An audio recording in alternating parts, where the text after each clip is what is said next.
And Rick Hansen joins me now in the studio. And Rick, I know it's been a really hectic day for you. Thanks for being with us. Oh, thanks for your interest. It's always great to come back to St. John's. Now, you must hear comments like that one a lot from people who said over the years that you were a real inspiration for them. Do you feel like you're an inspiration to people? Well, you know, I really don't know how to respond except to say that when I was young and newly injured, somebody took the time to reach out and help me at a critical time in my life when I was wondering about where I could go and what my life was going to be like. His name was Stan Strong. He was one of the first people with spinal cord injury that survived, and he had a profound impact on my life when I was feeling sorry for myself, and he wheeled into my life with a big grin on his face, and I said, wow, there must be hope. And he said, your biggest obstacle is that your handicap is about how you're viewing your life now. He said, you should focus not on your disability, but on your ability. And so that hit me so hard, and it made such a positive difference. I realized that any chance I get to try to help others, it'll make a difference, and it was worthwhile pursuing. So I'm honored. Yeah, so he was kind of saying, don't worry, it's going to be okay. Now, he sure did, yeah. I want to talk about your personal life for a second, because we don't often ask you questions about your personal life, but sure. I know you have children. What do your kids say about the work that you've been doing?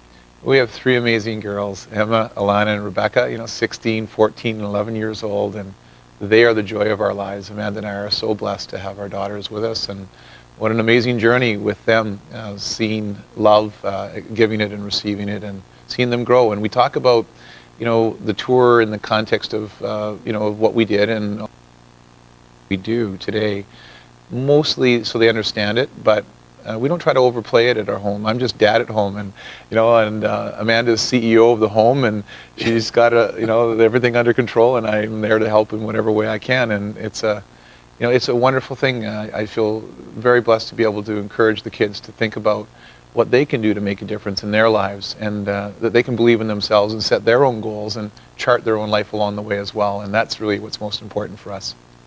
Now, there's been an awful lot of work done in spinal cord research over the past 20 years. Do you expect that one day there will be a treatment that will enable you to get up out of that chair? Well, it may not happen in my lifetime. I hope so. It will be an amazing benefit for anyone who happens to, benefit from spinal cord research. The biggest hope, I think, is in the first sort of 2 to 3 weeks after an injury. I believe that we can reduce the incidence of permanent paralysis by protecting the spinal cord and treating people in the most effective way if we get to them right away and have neuroprotection drugs. And I think that'll happen, no question. We've learned that the spinal cord can regrow. It may take 10, 20, maybe 50 years before people who are permanently paralyzed may benefit from that. But we'll make it happen for sure. It absolutely will happen. It just takes time, energy, and a lot of great, brilliant people working towards it. And we're surrounded by great Canadians who can do that. And we want to be part of that team. And that's our goal, is to facilitate them, encourage them, and then help fund their dreams so that they can actually make a difference.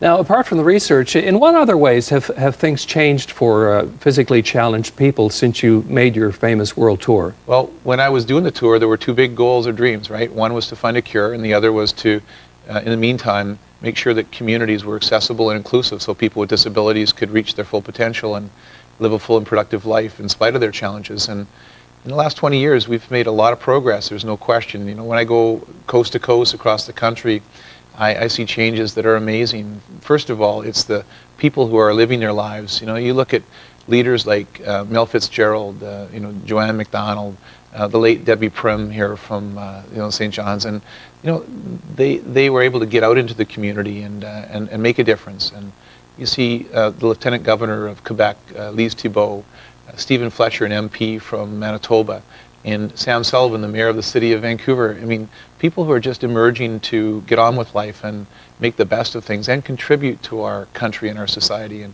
that's a huge shift from 20 years ago, where it was really tough just getting entry into the community. However, there's still a lot of challenges, and there's no question that in spite of the progress we've made to date, there's still thousands of people that are struggling to get jobs or to think about funding support or accessible infrastructure in a community, and that's why we think about during anniversaries the future, and that's what gets me excited, is what can we do to keep going forward. Does it ever get hard for you? Sure, there's tough times along the way. I mean, it's like any goal or thing that you're struggling for. You know, there's times you kind of go, oh man, I just seem to be working so hard. How come this isn't paying off in terms of some contribution? And then just when you feel frustrated and you feel like giving up, it's like something happens where somebody comes to the team and they say, you know what, I can help, Rick. And they take us to the next level. And when you look to the side and you see all the folks who are part of the team, like, you know, service providers here in Newfoundland, like the Paraplegic Association, wheelchair sports, rehab, and hospitals and researchers, and other leaders that are also doing what they do best to make a difference, you don't feel alone, and you feel that these big crazy dreams that are so hard to achieve, that they can happen, and they will, but it's going to take time. Rick Hansen, it's been such a pleasure to meet you. Thank you for being with us. Thanks, Karl. Appreciate it. It's great to be back. I love coming back.